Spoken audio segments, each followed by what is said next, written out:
Gloire à Dieu. Merci à Dieu le Père, à Jésus son Fils et à la personne du Saint-Esprit. J'ai compté ce cantique qui disait « Laisse-toi te remplir, laisse-toi te bénir ». Dites amen à cela. Tu veux ta bénédiction ce matin? Laisse le Saint-Esprit agir en toi. Laisse tout ce qui est corporel, charnel. Laisse tes idées préconçues de côté ce matin et laisse-toi envahir par le Saint-Esprit. C'est le seul moyen pour être béni. On laisse de côté tout ce qui est du monde ce matin et on se concentre uniquement sur la personne du Saint-Esprit, au nom de Dieu le Père, Jésus son Fils. C'est le seul moyen pour être béni. Amen. Le Seigneur ce matin va nous récompenser. Le Seigneur tient ses promesses. J'ai aimé Madame Sonia. Aujourd'hui, elle a eu 59 ans. Vous voulez savoir mon âge? Vous ne savez pas. 63. Amen. On est jeunes dans le Seigneur. On l'a dit l'autre fois dans l'église. On m'a dit, monsieur, vous êtes vieux? J'ai dit, oui, moi je suis un vieux pommier. Et tous les semaines, je donne des nouvelles pommes. Amen, gloire à Dieu. On est jeunes dans le Seigneur. Parce qu'on rajeunit avec le Saint-Esprit. C'est la ferveur du Saint-Esprit qui est en nous. Amen. On va être fortement bénis ce matin. Pas à cause que je le dis, non, pas, mais à cause qu'il l'a dit. J'ai écouté le jeune qui s'en va en Irlande et tout ça. Merveilleux, merveilleux. J'étais avec un des pasteurs, président, je crois, d'Écosse dernièrement à la convention. Un homme de Dieu. Amen. Et on a discuté un petit peu ensemble. Vous savez, l'essentiel, c'est pas où on désire être. L'essentiel, c'est d'être à l'endroit où Dieu veut qu'on soit. Comprenez cela ce matin. Être à l'endroit où Dieu veut qu'on soit. On a dit à quelqu'un un jour, on a dit, tu vas là-bas, tu vas à la réunion, tu vas à la convention. L'autre, il disait, eh ben, si Dieu veut. Et son voisin, il dit, Dieu veut, c'est ta femme qui ne veut pas. Dieu veut toujours, pasteur. Dieu nous veut toujours à la réunion. Mais il y a la part de Dieu, il y a la part de l'homme. Il y a des choses qu'on peut faire que Dieu ne fera pas. Le Seigneur nous a dotés de 5 sens. Il nous a donné des yeux pour voir, des oreilles pour entendre, une bouche pour parler, des mains pour servir, des jambes pour aller, ainsi de suite. Alors, il y a des choses qu'on peut faire dans lequel Dieu ne fera pas. Mais par contre, il y a des choses qu'on ne peut pas faire où l'homme s'arrête. Le divin agit. Dites amen. Et ce matin, on va s'arrêter au pied du maître, comme a fait Marie. On va se mettre à ses pieds. On va laisser tout ce qui est charnel, tout ce qui est dehors de côté.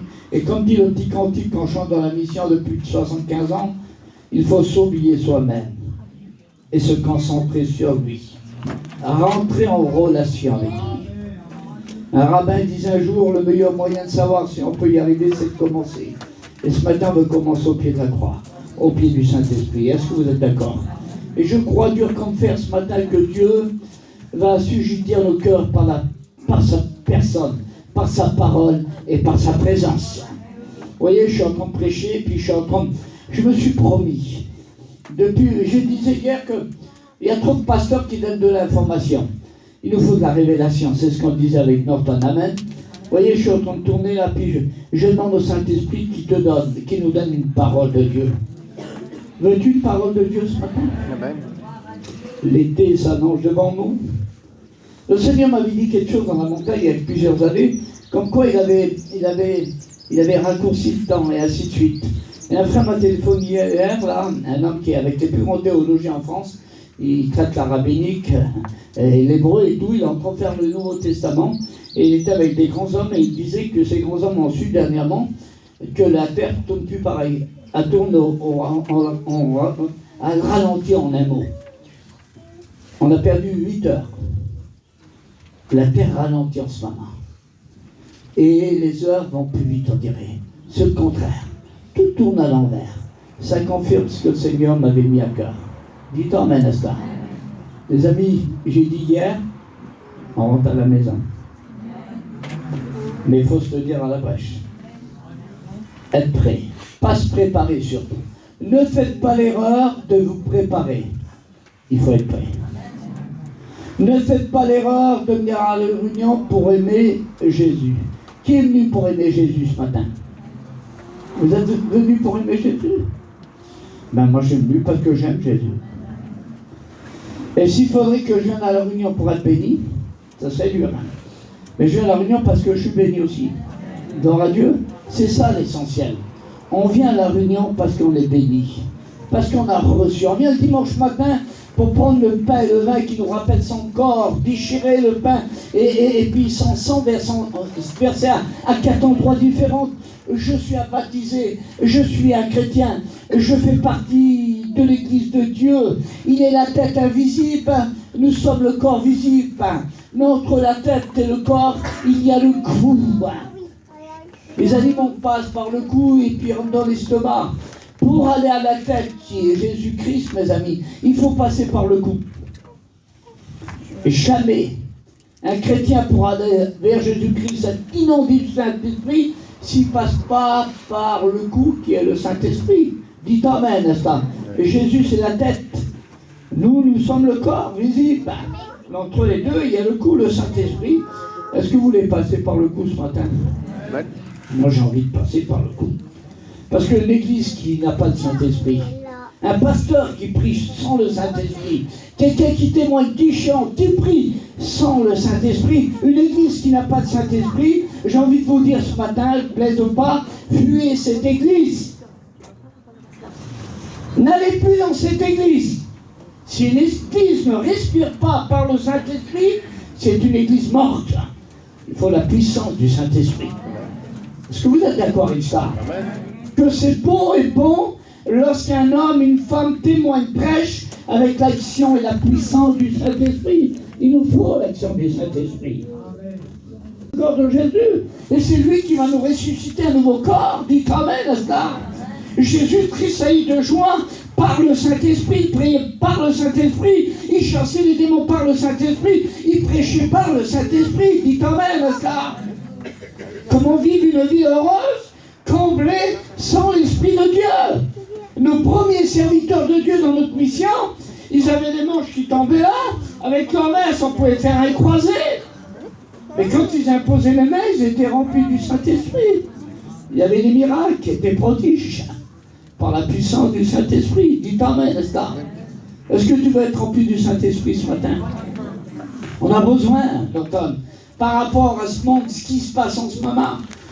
Dès que tu te lèves le matin, que je me lève, qu'on se lève, déjà on est en guerre. Déjà, quand tu te lèves le matin, que tu mets la main sur la poignée de ta chambre, de ta porte, déjà tu es en guerre avec tes yeux, avec ta bouche, avec tes penchants, avec tes pensées. Le Seigneur dit à Caïn, le péché couche à ta porte. Il s'est fait tapis. Ça veut dire que toute la nuit, il a dormi devant chez toi. Et dès que tu rouvres la porte le matin, il est déjà son regard est fixé sur toi. Et c'est là qu'il faut être rempli du Saint-Esprit pour discerner. Dites amen à cela. Si on n'a pas le Saint-Esprit, on ne peut pas discerner. Vous êtes, je suis, nous sommes en guerre.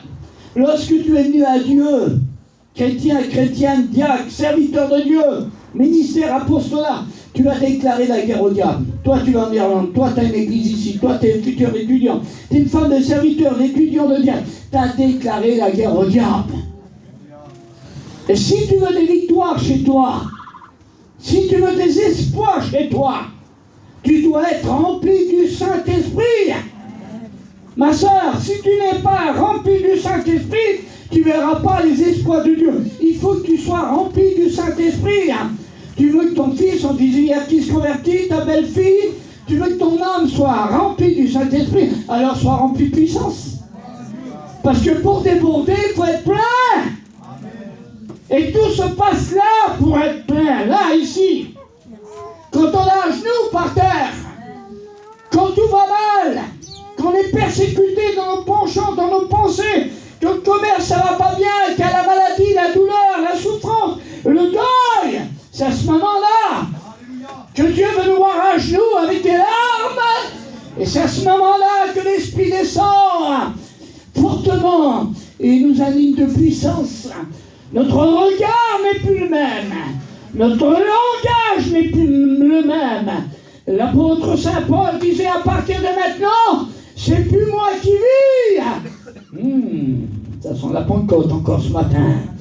Mais c'est Christ qui vit en moi et en travers moi. Amen. Je suis une flamme de feu. Je suis un puits de Jacob. Lorsque les gens viennent vers moi, je suis un petit puits. Je suis une chrétienne, un chrétien, un serviteur de Dieu. Mais je suis un puits dans ma maison. Tu es un puits de Dieu ce matin. Ici, à Moringis, c'est un drôle de puits. On entend là des oreilles, ce qui se passe ici. Mon Dieu, achète des masses dans la semaine, dans le mois, pour casser ces murs. Ah non, je vis encore. Ton garçon va être là bientôt. Ta fille va être là. Ton beau-fils, ton mari va prendre place. Ton garçon va passer par ici, ta fille aussi. Je prophétise pour toi ce matin. Je crois à la puissance de l'évangile. Je crois à la puissance de l'évangile. Je crois à la puissance de l'évangile. Je crois à la puissance de l'évangile. J'y crois dur comme fer. Je t'emmène ce matin. Soyons heureux, il y a du soleil. Il y a du soleil dans le cœur ce matin. Amen. Il y a l'évangile de vie. L'évangile de paix, d'allégresse, de tendresse, de fidélité, d'obéissance. Alléluia. Mon Dieu, quand on est heureux, quand on est un chrétien. Mon Dieu, moi je suis pas plus de les voir là. Je les dis deux fois ici, les boulets là, qui viennent constamment, les rangeurs et les rangeuses. Vous les avez vus? Ils débarquent, ils puissent sur vous toute la semaine. Oh mon Dieu, que c'est triste, c'est un chrétien triste. Mais que c'est beau quelqu'un qui respire l'Esprit de Dieu. On le voit, on le ressent comme un parfum. C'est un chrétien, c'est une chrétienne. Il ne dit pas simplement, mais il est. Cette femme, c'est une femme de Dieu. Cet homme, c'est un homme de Dieu. L'onction d'écoute sur sa tête, sur sa bouche. Quand il parle, quand elle parle, on sent l'odeur du Saint-Esprit. Dites Amen à cela. C'est ce que j'ai envie de vivre en ce moment. Et de voir. Amen. Voir la gloria de Dios, on dit en espagnol. Dites Amen. Et le poder de Dios, la puissance de Dieu. Amen. Alléluia. Mon Dieu, comme ma femme dit toujours le mot, le Saint-Esprit nous surprend. Oh, je suis surpris encore ce matin. Hier, on a été surpris. Est-ce qu'il peut nous surprendre encore ce matin? Et devant Dieu, c'est la vérité. Je ne fais pas d'inventif ce matin. Je le sais, que les choses encore. Je rappelle le même mot que le Saint-Esprit m'a donné hier. Les choses sont en train de changer. Devant Dieu que ça va changer chez toi. C'est sincère ce que je dis. Et c'est vrai. C'est vrai. Mais engage-toi. Écoute, engage-toi. Engage-toi. Moi, dès qu'il y a une porte qui s'ouvre, je la laisse pas un. Moi, je suis jaloux. Je ne veux pas que tu aimes le Seigneur plus que moi. Excuse-moi. Moi, je veux l'aimer plus que toi. Amen, gloire à Dieu. Moi, je veux, dès qu'il y a une porte qui s'ouvre, mon Dieu, comment j'apprends. Mon Dieu, que c'est bon la présence de Dieu. Avant-hier, on était avec Kenji Chirac et puis sa femme dans la maison, on était là. L'onction est descendue fortement. J'ai dit profite. Elle a été prendre un verre d'eau, là-bas, elle n'arrivait plus à respirer, tellement que l'onction était sur elle. Dites Amen à ça. La puissance de Dieu, elle est bonne. Qu'on s'appelle un tel ou un tel, peu importe. On a tous besoin du Saint-Esprit. Alléluia. Mais je vais finir quand même à lire ce livre. Gloire à Dieu, Amen. Acte 1, au verset 8. Mais vous allez recevoir une puissance, celle du Saint-Esprit, qui viendra sur vous. Dites Amen à cela.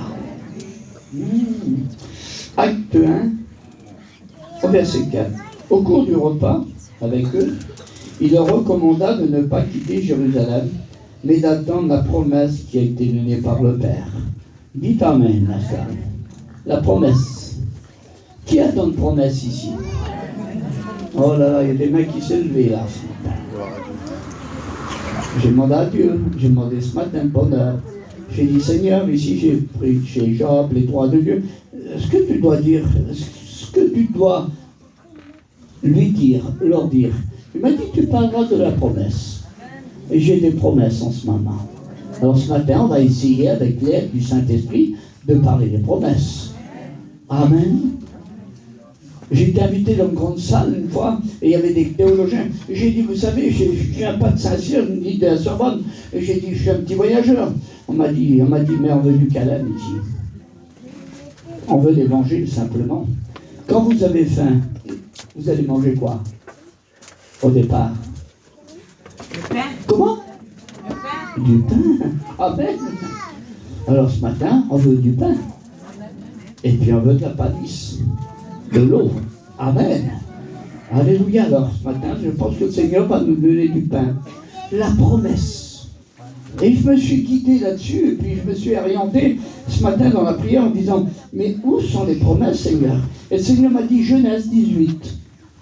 Le père du monothéisme, Abraham, qui était marié à une femme, Sarai, qui veut dire princesse. Il avait un fils, Isaac, qui veut dire réjouissance.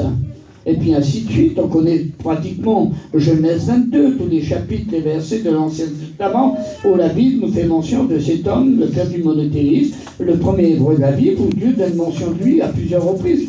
Mais là, Dieu lui a fait une promesse, il a quitté son pays, sa patrie, à son 15 ans. On le retrouve là, dans Genèse 18, il a environ 101 ans. Il croit que tout est fini, mais là, tout va commencer, parce que Dieu lui a fait une promesse. Pasteur. Il est dit simplement, il est sous les chênes, il fait chaud. Il est là en train de se reposer, il n'attend pas. C'est au moment qu'on croit que tout s'arrête, que tout commence. Mes frères et sœurs, c'est au moment qu'on croit que Dieu a fait silence, c'est à ce moment-là qu'il est en train de nous regarder. Le désert nous forme parfois. Plus le médicament est amer, plus il est bon. Et Abraham, il est assis, il se repose, il est sous les chênes. Je ne sais pas si c'était un voyageur, mais il aimait l'ombre. Heureux l'homme qui repose à l'ombre du Très-Haut. Et puis d'un seul coup, il sent une présence comme ça. Il y a une promesse, une visite. Dieu lui rend visite pour lui faire une promesse et lui donner un cadeau. Il est en train de se reposer. Vous avez vu des fois, vous êtes assis et vous sentez des personnes qui vous regardent. Ça vous arrive, ça? Et il est là, il hausse la tête. Il voit 3 hommes habillés de blanc. Mais ces hommes-là sont particuliers. Il y a le Christ qui est là. Certains pentecôtistes disent qu'il y avait le Père, le Fils et le Saint-Esprit. Mais on va traduire ce que la Bible dit simplement. Dites Amen. Et puis c'est comme ça. Et puis là, il lève sa tête. Et comme Abraham, c'est un homme qui est relatif. Il est constamment en relation avec le Saint-Esprit. C'est un homme accessible et sensible au Saint-Esprit. Qui va devenir, soit accessible et sensible au Saint-Esprit. Et tu verras des choses extraordinaires. Quand on est sensible et accessible au Saint-Esprit, alors là, on voit l'invisible. Discernement, et ainsi de suite, et ainsi de suite. Et Abraham, le fait qu'il soit là, il est accessible. Et il reconnaît, là, on travers ces hommes, qu'il y a le Seigneur. Alors il court à la bénédiction. Il y a des gens qui reculent aujourd'hui. Face à l'épreuve, à la disette, à la maladie, ils marchent en marche arrière. Vous avez vu, des fois, on fait ça, puis on fait ça, part en marche arrière. Non, au contraire, il faut courir vers la bénédiction. La Bible dit que ce sont les violents qui sont partis du royaume de Dieu. Et Abraham saisit l'occasion occasionnelle. Il y a des occasions comme ça qui sont occasionnelles. C'est des mamans vitales, c'est des mamans péremptoires, c'est des mamans où Dieu nous offre des fois. Il dit, prends-la, c'est maintenant. Et nous, on attend parfois, ou on fait attendre le Seigneur.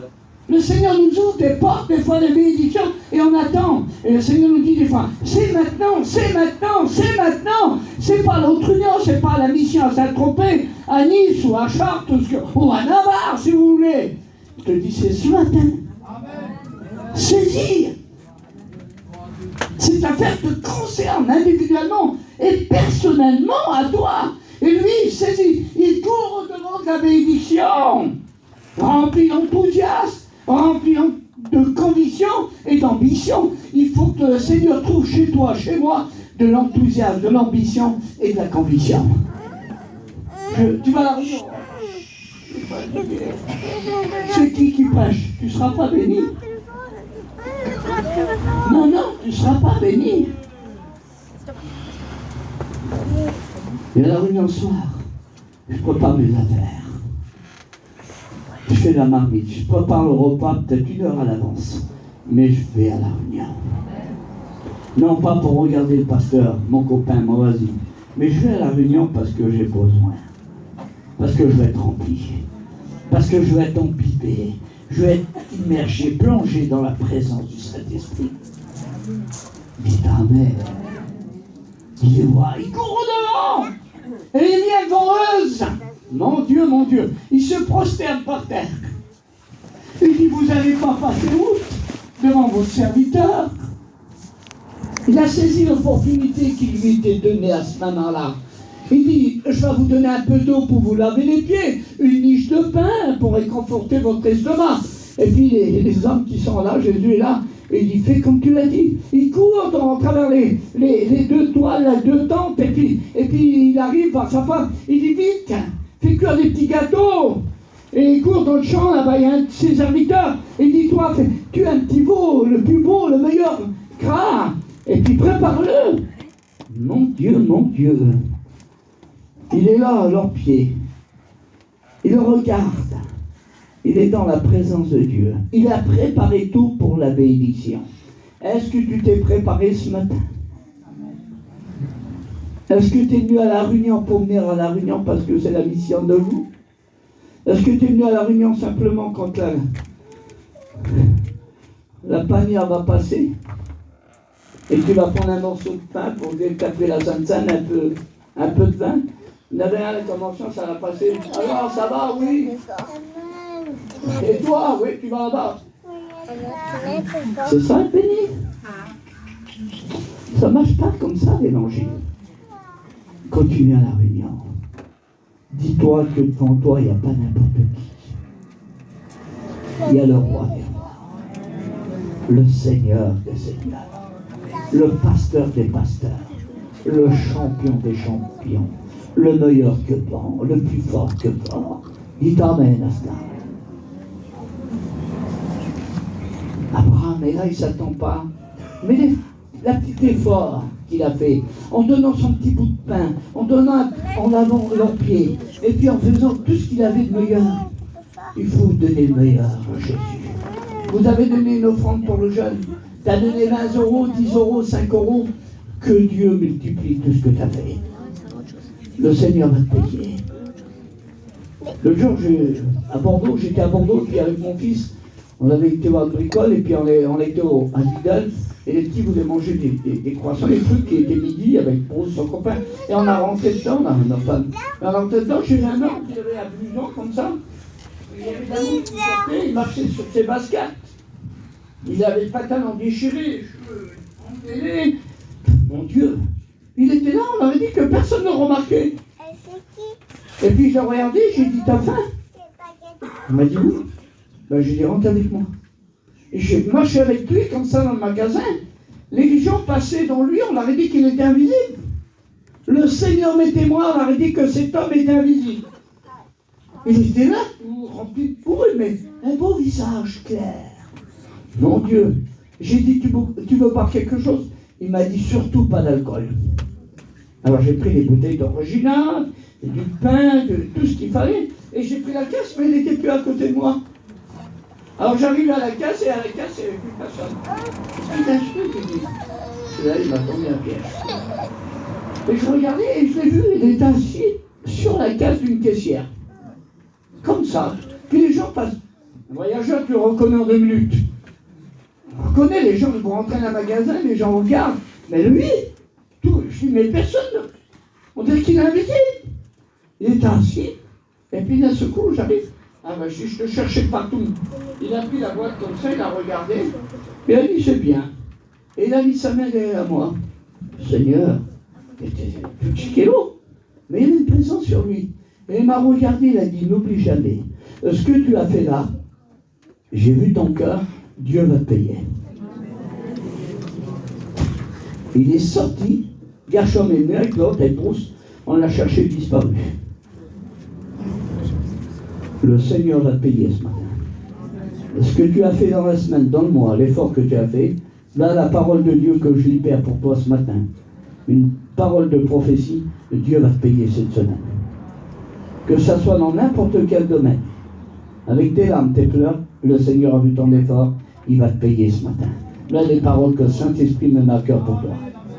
Et devant Dieu, encore une fois, je ne fais pas de sentimentalisme, ni d'émotionnisme. L'effort que tu as fait pour Dieu, avec tes combats, avec tes luttes, avec tes fatigues, tes découragements, avec tes idées, avec ta peine, Dieu va te payer. Là, la parole que je reçois ce matin pour toi, Dieu va te payer. Je continue, ça va, pasteur? Il saisit l'occasion occasionnelle. Et le Seigneur dit, maintenant tu as fait ça. Toi, ta femme est âgée, c'est impossible. Elle a dit Sonia tout à l'heure pour Gershom. Tu as 101 ans, mais je donne un fils. Et c'est ça la réjouissance pour ton foyer. Dis amen, ça. Le Seigneur lui avait fait une promesse. Promesse. Il a dit au peuple, on en parlait hier, le peuple hébreu, 400 ans, 430 ans d'esclavage. Il lui avait fait une promesse qu'il allait sortir du pays d'esclavage, de misère, le monde d'appréhension, d'angoisse, de dictature. Lorsqu'il est sorti, il a dit, moi je vais te faire une promesse, tu rentreras dans le pays de Canaan, là où coule le lait et le miel. Dis amen.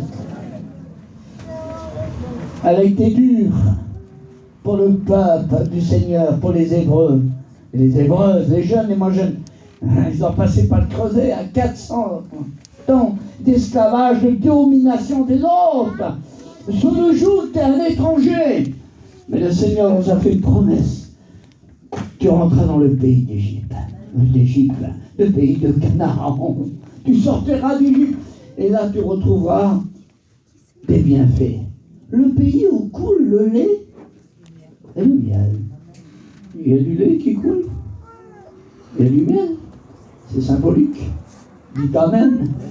Le lait et le miel qui réjouit, qui bénit, c'est symbole de bénédiction. Dis amen.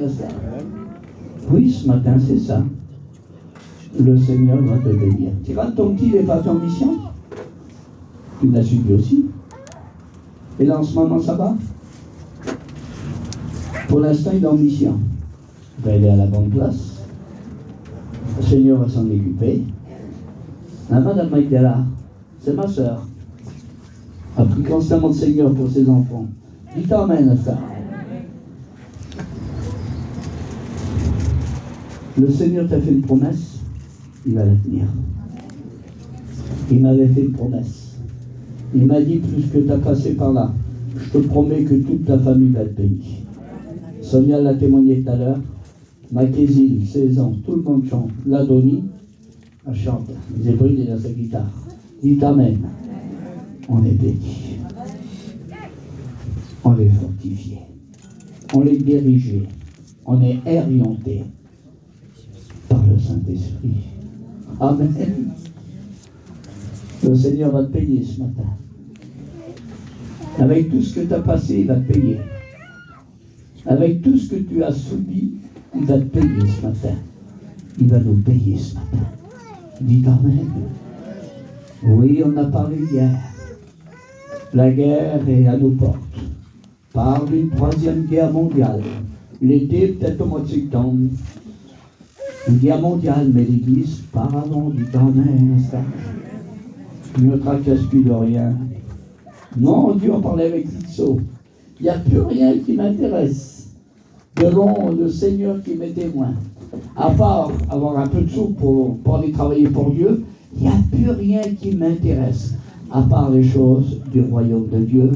Et ce qu'on a envie en ce moment, moi, on le fait constamment. On l'a emmené quand même en 3 ans à 3000 personnes environ à Jésus. Dis amen, ça. Il n'y a que des âmes qui m'intéressent, mon homme. Il n'y a que ça qui m'intéresse. Je sais que bientôt je décolle. Amen. Je ne comprends pas qu'il y a des pasteurs qui ont 3 maisons avec une qui n'a pas assez de pasteurs. Dis amen, ça. Ça ne suffit pas. Un petit terrain, ben merci Seigneur, t'es chrétien de cette maison. Profites-en, mais cherche le royaume de Dieu. Avant tout. Tu le crois, des châteaux en Espagne sur terre, mais tu rentres à la maison bientôt. Tu rentres d'un terrain, eh bien t'es pas chez toi. Vous n'êtes pas chez vous. C'est là-haut chez nous. C'est là-haut chez nous. Dites Amen, n'est-ce pas? Et moi, j'en ai marre de voir cette terre maudite. Tout ce qui se passe, tout ce qui véhicule, il n'y a plus de joie. Il n'y a plus de paix. La vraie paix, c'est Jésus. Quel bonheur quand tu pars en mission. Tu es encore en ville. Tu roules sur la route. Dans le des derrière, ta fille, ton jambe. T'arrives, il y a le chapiteau de montée. Le matin, tu écoutes des cantiques. Comment qu'on est heureux? Seigneur, il y en a qui ne veulent pas partir en mission. Ils ne sont pas y aller, parce qu'on dit demi-heure. Tu peux y aller, vas-y. Emmène ton garçon, même ta fille, tu veux quoi? Tu vas ramasser encore des sous, tu n'as pas assez. Tu veux quoi? Des coffres, mais elle va rester quand même par terre. Ça va, je ne vous embête pas. Cherche le royaume de Dieu et sa justice. Et tout sera donné, par-dessus tout. Engage-toi en mission. Va en mission. Va à la réunion. Fais tout pour que ton fils, ta fille, ton gendre se donne à Dieu. Mais fais tout pour le royaume de Dieu. Dites Amen à ça. Parce que le Seigneur cherche des hommes et des femmes de renoncement. Il faut du renoncement. Il faut du renoncement. Tu veux voir la gloire de Dieu? Renonce. Donne pour Dieu. Travaille pour Dieu. Mets-toi à part. Même avec des larmes. Avec des soucis. Mais donne à Dieu. Donne à Dieu tes fatigues, tes découragements. Donne-les à Dieu. Et le Seigneur va les changer en bénédiction. Amen.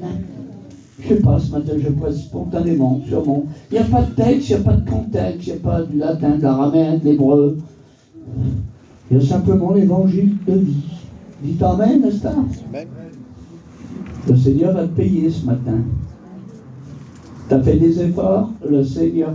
Je sais pas, la parole revient constamment sur ma bouche. Tu as fait des efforts, le Seigneur va te payer. Quand tu étais dans les urgences, le Seigneur t'a vu, tu as crié à lui. Il va te payer. Quand ton mari te fait la guerre, il t'a vu pleurer, il va te payer. Quand ton fils était là, que le soir tu ne dormais pas, pour lui, il a vu ta prière, il va te payer ce matin. Dites Amen. Quand tu es fatigué, découragé, que tu es là en train de prier, il t'a vu quand même, il va te payer ce matin. Dites Amen à ça. Qui va payer ce matin le Seigneur? Qui mérite d'être payé? Personne. Mais il nous fait grâce. Dites Amen, n'est-ce pas? Ben, il te fait grâce ce matin. Il te fait grâce ce matin. Il te fait grâce ce matin. Attention, je repars en arrière un petit peu. Je ne dis pas qu'il ne faut pas travailler pour vivre. La Bible dit, celui qui ne travaille pas, ne mange pas. Il faut travailler. Dites Amen, n'est-ce pas? Mais il y a un équilibre. En tout et pour tout. Est-ce que vous êtes d'accord avec ça? Le Seigneur a béni Abraham dans tous les domaines. Gloire à Dieu, Amen. Et le Seigneur a dit à Abraham, Abraham, tout ce que tu vas regarder, tout ce que tu vas toucher, ce sera béni. Amen. Gloire à Dieu. Gloire à Dieu. Je voudrais voir ceux qui ont passé une semaine, un mois, une année très difficile dans leur foyer. Ça a été ton cas, ma soeur? Vous aussi? Ça a été très difficile? Vous aussi, madame? Vous aussi? Vous aussi? Mais j'ai écouté prier tout à l'heure. Vous avez remercié Dieu. Vous savez que Dieu est fier de vous? Mais il n'a pas fini encore. Dites Amen, les chrétiens. Est-ce que vous êtes fiers de Dieu ce matin? Vous êtes fiers de Dieu? Amen. Est-ce que Dieu peut être fier de vous? Amen. Vous êtes fiers de Dieu? Est-ce que Dieu est fier de vous? Qu'on soit fier de Dieu, c'est bien. Mais il faut que Dieu soit fier de nous. Ben oui. Je voudrais que tous ceux qui sont harcelés en ce moment, tous ceux qui sont persécutés, tous ceux qui n'en peuvent plus, Le Seigneur, vous allez vous lever, que le Seigneur va vous bénisse. Je n'irai pas dans les rangs comme je l'ai fait hier. Et je laisserai le Saint-Esprit décider vos cœurs à décider pour lui. Dites Amen à cela. Est-ce qu'on a le droit de faire ça, pasteur? L'effort paye.